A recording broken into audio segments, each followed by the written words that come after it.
2013 আইনে 34 নম্বর জাতীয় সড়কের ক্ষতিগ্রস্ত ভূমিহীনদের ক্ষতিপূরণের দাবিতে মঙ্গলবার জেলাশাসকের দপ্তরে বিক্ষোভ কর্মসূচি 21টি মৌজার ভূমিদাতাদের। 34 নম্বর জাতীয় সড়কের সম্প্রসারণের জন্য জমি প্রয়োজন ছিল, সেই জমিতেই দুর্নীতি হয়েছে বলে মঙ্গলবার দুপুর 3টে নাগাদ দাবি করেন ভূমিহীনরা। বারবার তারা পথে নেমেছে, আন্দোলন করেছেন। বারবার প্রশাসনের পক্ষ থেকে আশ্বস্ত করা হয়েছিল সঠিক ন্যায্য দাম পাবে ভূমিহীনরা, কিন্তু আশ্বাসই মিলেছে, সমাধান হয়নি। তাই আমডাঙ্গার 21টি মৌজার কয়েকশো ভূমিহীনরা উত্তর 24 পরগনা জেলাশাসকের দপ্তরের সামনে প্ল্যাকার্ড নিয়ে বিক্ষোভ দেখান। ঘণ্টাখানেক বিক্ষোভ দেখানোর পর প্রশাসনিক আধিকারিকদের সঙ্গে কথা বলে সমাধান সূত্রের আশ্বাস মেলার পরেই বিক্ষোভ তুলে নেন তারা। ভূমিহীনদের স্পষ্ট দাবি, এক শ্রেণীর সরকারি আধিকারিকরা 34 নম্বর জাতীয় সড়কের জন্য জমি নিয়ে দুর্নীতি করেছেন।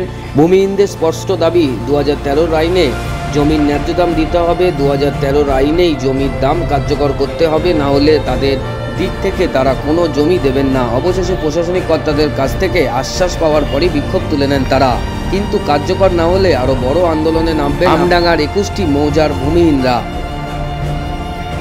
দাবি মূলত আমরা যেটা 2013 আইনে ক্ষতিগ্রস্ত মানুষের ক্ষতিপূরণের সাথে সাথে অনেকগুলো পয়েন্ট আমরা তুলেছি। আমরা ডেপুটেশনে যেটা বলেছি, অসংখ্য দুর্নীতি হয়েছে আমডাঙ্গায়, যে দুর্নীতির তথ্য আমরা বারবার পেশ করেছি, এবং সেই দুর্নীতিতে আমরা পরিষ্কার না এটা কোন আইনে বা কিসের বলে হয়েছে, সেই দুর্নীতির বিষয়টা আমরা পার্ট টু পার্ট মৌজা অনুযায়ী বা ল্যান্ডে যে দুর্নীতি হয়েছে, কনস্ট্রাকশানে যে দুর্নীতি হয়েছে, সেগুলো খুব পরিষ্কারভাবে নোট ডাউন করে আমাদের নিয়েছে বা আমরা নোট ডাউন করে দিয়েছি।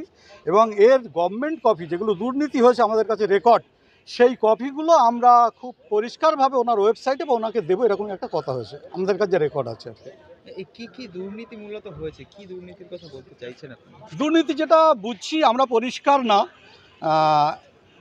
অফিস রেকর্ডে দেখছি 16 লাখ, একটা শূন্য হাতে লিখে সেই শূন্যটাকে আউট করে 1,60,000 পেমেন্ট হয়েছে। এটা কি? তাহলে অফিস রেকর্ডটা কি? তাহলে অফিস রেকর্ডে কি আছে? যেখানে নোটিশে 16 লাখ আছে, একটা শূন্য বাদ দিয়ে 1,60,000 কী করে হয় আর কি?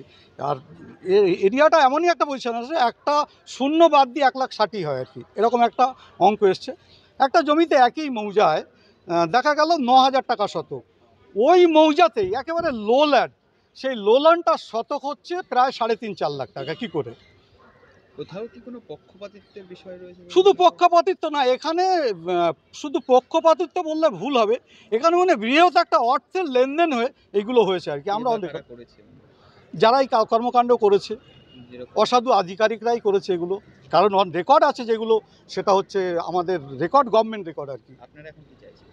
আমরা চাইছি স্বচ্ছতার সঙ্গে 2013 আইনে সমস্ত ক্ষতিগ্রস্ত মানুষের ক্ষতিপূরণ দেওয়ার কথা। যে অর্থ দেওয়ার কর্মসূচি কি? আমাদের পরবর্তী ওনারা একটা সময় নিয়েছে আমাদের কাছে, সেই সময় ডিএমএ সাহেবের সঙ্গে খুব ক্লিয়ার আলোচনা করে এর একটা সঠিক লাইন এগোনোর জন্যে ওনারা কি সিদ্ধান্ত নিয়ে আমাদের আলোচনায় কি এগোচ্ছে, সেই এগোনোর পরই আমাদের সিদ্ধান্ত হবে আমাদের পরবর্তী কর্মসূচি কী।